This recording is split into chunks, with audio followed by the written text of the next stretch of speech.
सेवाभावी संस्था द्वारा सेक्टर 18 के प्लॉट नंबर 39 उड़वे नोड गुरुधाम मंदिर का वर्धापन दिवस बड़े ही धूमधाम के साथ मनाया गया। इस वर्धापन दिवस के मौके पर होम हवन, सत्यनारायण की पूजा अर्चना भी बड़ी धूमधाम के साथ की गई। सत्यनारायण पूजा में तकरीबन 21 जोड़े ने बैठकर पूजा अर्चना की। वर्धापन दिवस के मौके पर सत्यनारायण पूजा के बाद छोटे छोटे बच्चों ने फैंसी ड्रेस का भी जलवा दिखाया। इसके बाद गुरुधाम मंदिर में महाप्रसाद का भी आयोजन किया गया था, जिसमें सेक्टर 18 और उल्वे नोड के लोगों ने बढ़ चढ़कर पूजा अर्चना और महाप्रसाद में हिस्सा लिया। गुरुधाम मंदिर के ट्रस्टी योगेश वारे ने हमें मंदिर में चल रहे प्रोग्राम के बारे में जानकारी दी। साथ ही उन्होंने बताया कि पूरे साल इस तरह से यहाँ पर छोटे छोटे प्रोग्राम किए जाते हैं।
वर्धापन दिवस आप इस मंदिर का मना रहे हैं, जबकि यहाँ पे देखा गया सत्यनारायण पूजा पे तकरीबन 21 लोगों ने बैठकर पूजा अर्चना की। साथ में यहाँ पे फैंसी ड्रेस का भी प्रोग्राम किया गया, महाप्रसाद का भी वितरण किया जाएगा। तो आप दोस्तों इस मंदिर के बारे में अगर बताना चाहेंगे, उल्वे रोड को क्या बोलना चाहेंगे? जी, मैं ये बोलना चाहूँगा कि सुजग सामाजिक सेवाभावी संस्था ये जब हमने स्थापन किया तो हमारा एक ही मकसद था कि इस संस्था के माध्यम से ज़्यादा लोग जो मतलब डिवाइड है, हमने देखते हैं कि कोई भी अपने अपने काम में व्यस्त है, टाइम नहीं है किसी के लिए, एक दूसरे के लिए, और एक दूसरे की मदद के लिए भी कोई आगे नहीं आ रहा है। तो सबको अगर एक दूसरे की मदद करनी है तो पहले तो उनको एक साथ आना पड़ेगा।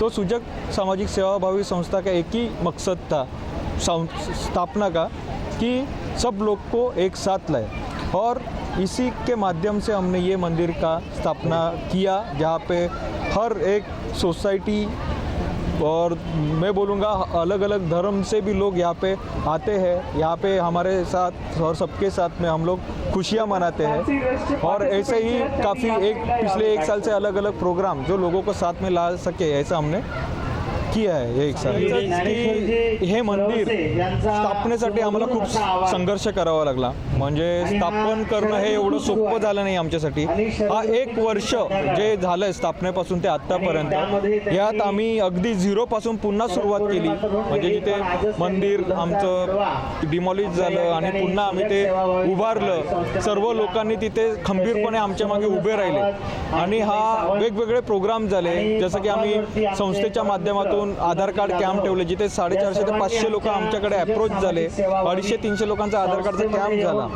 वोटिंग कॅम्प झाले. त्याच्यानंतर लाईट बिल नावावर करण्यासाठी जे कॅम्प आहेत ते आम्ही ठेवले. नंतर 26 जानेवारीच्या दिवशी आम्ही सर्व मुलांना एक स्पोर्ट्समन स्पिरिट देण्यासाठी ड्रॉइंग कॉम्पिटिशनचं आयोजन केलं होतं. ज्या कॉम्पिटिशनची अराउंड 600 to 700 मुलं पूर्ण उल्वेमधून त्यात सहभागी झाले होते. आणि हा कदाचित उल्व्याचा पहिलाच असा फंक्शन असेल आजवर ज्याच्यामध्ये एवढा क्राऊड मुलांचा कोणत्या तरी संस्थेने एका स्पर्धेच्या माध्यमातून एकवटला असेल. त्याच्यानंतर आम्ही वक्तृत्व स्पर्धेचं 15 ऑगस्टच्या दिवशी आयोजन केलं. इथे सर्व मुलं येऊन आपल्या देशावरती, आपल्या काही गोष्टींवरती इथे येऊन चांगल्या प्रकारे बोलले.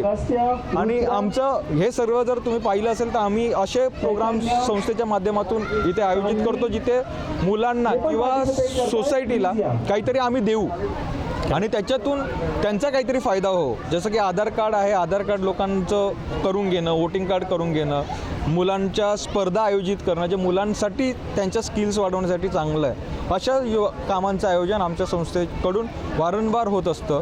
आणि हे मंदिराची स्थापना हेही एक आमच्या मंदिराच्या स्थापनेचं वैशिष्ट्यच हे आहे की इथे लोकांना एकत्रित करणं, त्यांच्या समस्या आम्ही जाणून घेतो, इथे एकमेकांशी डिस्कस करतो, कसं एकमेकांना आपण मदत करू शकतो हे त्याच्यातून आम्हाला कळतं. आणि देवाचंही कार्य आमच्या हातून त्या माध्यमातून घडतं. जी ये कहना चाहूँगा, जैसे कि मैंने बोला, हमारा मकसद है पहले से ही लोगों को इकट्ठा करना, ना कि किसी भी तरह से पब्लिसिटी हमें चाहिए. हमारा एक ही मकसद है कि लोगों को इकट्ठा करना, और जो हमने शुरू से किया, और हमारा पब्लिसिटी माउथ पब्लिसिटी से बढ़ा, ना कि बैनर या पैम्पलेट बांट के हमने वो पब्लिसिटी किया है. हमारा पब्लिसिटी एक कार्य जब हमने किया उससे हमें 4 लोग जुड़े, अगले कार्य में वो 4 के 8 हो गए, 8 के 16 हो गए, और ऐसे आज हमारे पर्सनल कॉन्टैक्ट्स में कम से कम 600-700 फैमिलीज़ हमसे पर्सनली कनेक्ट है. तो जब भी हम प्रोग्राम करते हैं तो हमें ज़्यादा, और वो फैमिलीज़ का हम पे ट्रस्ट है पहली बात. तो जो भी प्रोग्राम्स हम लोग करते हैं वो प्रोग्राम्स में वो ॲज अ फॅमिली सहभाग लेते हैं और प्रोग्राम का शोभा बढ़ाते हैं. यांचं हे खूप मोठं कार्य आहे, खूप मोठं योगदान आहे योगेशजींचं. पूर्ण वेळ ह्या वयात देणं हे खूप म्हणजे कोणी देऊ शकत नाही असं सामाजिक कार्य ते करतात. आणि त्यांच्याविषयी बोलायचं म्हणजे पूर्ण मेहनतीने एकदम स्वतःला झोकून देऊन, वेळेला स्वतःचे पैसे स्वतः खर्च करून ह्या मंदिरासाठी, समाजासाठी त्यांना काहीतरी करायचं आहे. मनापासून खूप आवड आहे. मैं एक्चुअली योगेश जी के बारे में थोड़ा सा और एलोबरेट करना चाहूँगा. एक्चुअली ये एक वर्किंग प्रोफेशनल है और अपने मतलब बिजी शेड्यूल से वो टाइम निकाल के समाज के लिए सोचना ये बहुत बड़ी बात है. और मैंने हमेशा इनको मतलब लोगों को मदद करते हुए ही देखा है. मैं किसी का नाम नहीं लूँगा, एक्चुअली एक इंसिडेंस है उसके बारे में बताना चाहूँगा कि एक ज़रूरतमंद फैमिली थी जिनको मतलब एक इमरजेंसी हॉस्पिटलाइजेशन का प्रॉब्लम आया था और उनको पैसे का भी बहुत दिक्कत था. तो योगेश वारे जी ने सबसे मतलब जितने भी कनेक्टेड लोग थे, खुद भी उन्होंने एक बहुत बड़ा कंट्रीब्यूशन करके, सबसे मिलके कंट्रीब्यूशन करके उन्होंने करीबन मतलब 1 से 1.5 लाख रुपए की उनको फाइनेंशियली हेल्प की. तो ये मतलब सिर्फ लोगों को इकट्ठा करना, लोगों की समस्या सुनना यहाँ तक सीमित नहीं है, लोगों की हेल्प करना भी इनके नेचर में बखूबी आता है. बस इतना ही मैं कहना चाह रहा था. धन्यवाद. मैं तकरीबन यहाँ पर अभी मुझे यहाँ उल्वे में आके तकरीबन 2 साल होने को है. तो मैं इससे पहले वाशी में था. वाशी में आने के बाद में मैंने मेरा पूरा डाइवर्शन उल्वा में रहा. तो मैंने देखा कि कुछ तकरीबन 6 महीना पहले मैंने देखा कि यहाँ पर सडनली योगेश जी ने यहाँ पर स्टार्ट किया है मंदिर में सबको इकट्ठा करके साईं बाबा की मंदिर बना के. तो मैं साईं बाबा का भगत हूँ. तो मैं हर कभी भी जब भी किधर भी प्रोग्राम होगा तो मैं वहीं जाता हूँ, साईं बाबा का दर्शन लेता हूँ. और मैं आपको बता दूंगा कि मैं 28 साल गल्फ़ कंट्री में था. अब मैं मस्कत में सलाला के अंदर था. तो वहाँ पर भी ऐसे प्रोग्राम होते थे, हम लोग सब प्रोग्राम करते थे. यहाँ आने के बाद में मुझे ऐसा लगा कि योगेश जी का ये साथ देने के बाद में मुझे लगा कि मैं एक अच्छे जगह पर आया. और इन्होंने बहुत मेहनत की और सब लोगों को इकट्ठा किया इन्होंने. और इस मंदिर को आप देख लो इसका पोजीशन अभी क्या है. सब लोगों को लेके चल रहे हैं, साथ में लेके चले. और जब भी इन्होंने बोला है लोग इनके साथ में रहे, और भी लोग आ रहे हैं. और मेरी उम्र अभी 65 है, फिर भी मैं ना ठाट पाट से हूँ. मैं काम भी नौकरी भी कर रहा हूँ, लेकिन मैं आता हूँ यहाँ पर अपना टाइम निकाल के। योगेश जी जब भी बुलाते हैं तो मैं आता हूँ, और मैं इनका बहुत बहुत, मैं इतने यंग एज में इतना सब लोगों के लिए करना बोलेगा तो एक बहुत बड़ी बात है। और दूसरी बात है, 1 साल होने को है, कैसा पता भी नहीं चला, और इन्होंने इतना विशाल ऐसा मंदिर बनाया, सराउंडिंग पौधे लगाए इन्होंने, और 15 अगस्त का भी सेलिब्रेशन किया गया, और इन्होंने बहुत योगदान दिया। इसके साथ साथ लोगों का भी हमको बहुत सपोर्ट मिला, और आने वाले दिनों में हम ये भी चाहेंगे कि हमें और इसी तरह से सपोर्ट मिलता रहे। बच्चों के लिए इन्होंने प्रोग्राम किए, लास्ट टाइम पे भी हम लोग ने प्रोग्राम्स किए थे 15 अगस्त के दिन बच्चों लोगों के लिए फैंसी ड्रेस कॉम्पिटिशन, और उसमें बच्चों लोगों का मनोबल बढ़ा है। तो आज भी हम लोग ने इस प्रोग्राम को रखा है, बच्चों लोग का कॉम्पिटिशन रखा है। तो मुझे लगता है कि आने वाले और दिनों में हमको इसी तरह का सपोर्ट मिलते रहेंगे, और हम उम्मीद करते हैं कि योगेश जी जब तक है हम इनके साथ हैं, और हम आगे भी इनके साथ रहेंगे, और इसी तरह से हम लोग प्रोग्राम करते रहेंगे। Okay sir. हम जो है यहाँ पे 4 साल से रह रहे हैं। पिछले 1 साल से ये जो एक्टिविटीज़ करते आ रहे हैं सूजक समाज संस्था बना के, तो एक अच्छा काम कर रहे हैं। मतलब एक्टिविटीज़ रखते, स्कूल के बच्चों को लाते हैं, छोटे छोटे बच्चों को छोटा बहुत कुछ भी प्लेटफॉर्म देते हैं, वो बहुत अच्छी बात कर रहे हैं। मतलब फ्यूचर जनरेशन के लिए वो बहुत अच्छी बात है कि ऐसे कार्यक्रम और ये होना चाहिए, कि इस रिलेटेड हो, बाकी कुछ हो, हल्दी कुमकुम वगैरह वो सब अच्छे से करते हैं। ब्यूरो रिपोर्ट, FS न्यूज़, उल्वे, नवी मुंबई।